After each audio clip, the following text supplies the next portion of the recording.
Hey everyone, I'm back, and today we're going to be talking about Underworld Awakening. And this movie is directed by Len Wiseman, the same director as the first Underworld movie. And I've only ever seen the first Underworld movie and the last one that came out, Underworld Blood Wars, which I did not like. And this one was just on Netflix, and I decided, you know what, why not?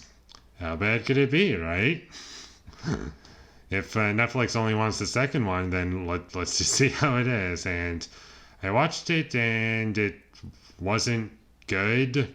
It was really stupid, and there were points where I was like laughing at the movie. I'm not gonna lie. Normally, I would go through my positives first, but I feel as though I should save those for later. With one, I have two positives. I'm gonna say one. I like Kate Beckinsale in the movie. She's probably the only one who does a good job in the movie, like acting wise. Not to say that she's perfect, but she was the best one out of everyone in the movie, if you ask me at least. And the story was stupid, and there's a lot of. It's basically a history lesson movie.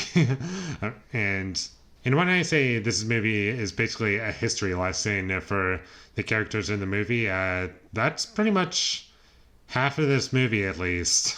And it's very, very cheesy and goofy. And the special effects, they're not great. There's one character who like turns into a vampire and has like wings. And it doesn't look great. Sometimes there's blood, and this movie does get bloody at points, and that's probably like the best part of the action in this movie is that there's blood, which is more than I can say for some other vampire movies, I guess, or vampire action movies. And there's also a romance going on between our two main leads, and it's very awkward and kind of funny. And there's literally a sex scene in this movie where it's in slow motion. The whole thing's in slow motion, and the characters are just moving so slowly. And they have this really cheesy music, and it's just the funniest thing. Like, I can't take it seriously. It's so dumb. But I loved it. It's so funny. There's also pretty much no point in watching the first movie because this movie has a previously on Underworld, and it just catches you up on everything. And it's literally one of those movies that just tells you everything that's happened in the previous movie so you don't have to watch the previous movies. So it'll save you some time there. And while the first Underworld movie wasn't great, I think it's a little bit better than this movie, maybe? I don't know. I don't really remember much about the first movie. The action in this movie isn't great. It's a lot of medium and close shots, and you don't really get any wides. And it's kind of difficult to tell what's going on. And there's also a lack of wide shots throughout the entire film, now that I think about it.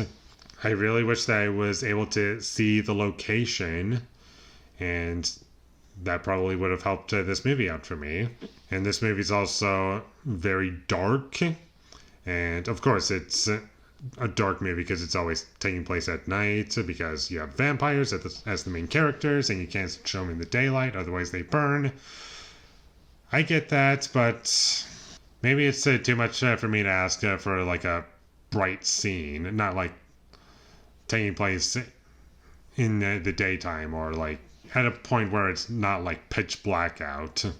This movie is also like it's an action horror movie where the action isn't great, and the horror, it's not scary at all. I was not scared once. It's a horror movie because there's like vampires and werewolves, I guess. I don't know. That's about it. If you want to classify it as a horror movie, then there you go. You got creatures in it. Apparently that makes a horror movie. But even despite everything I've said, all of these issues, like the action's not great, the horror doesn't work for me, the characters are kind of flat, and there's lots of bad acting and lots of cheesy, overly dramatic moments and stuff that I just can't take seriously. Despite all of that, I was never bored. I don't know how, but I was never once bored.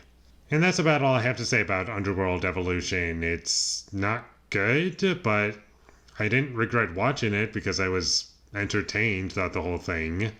That's not to say that I got anything out of this otherwise, aside from humor, sorry. Like me just laughing at the movie.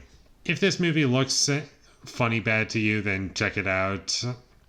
But otherwise, just skip it. So, with all that being said, I'm going to give Underworld Evolution a 4 out of 10.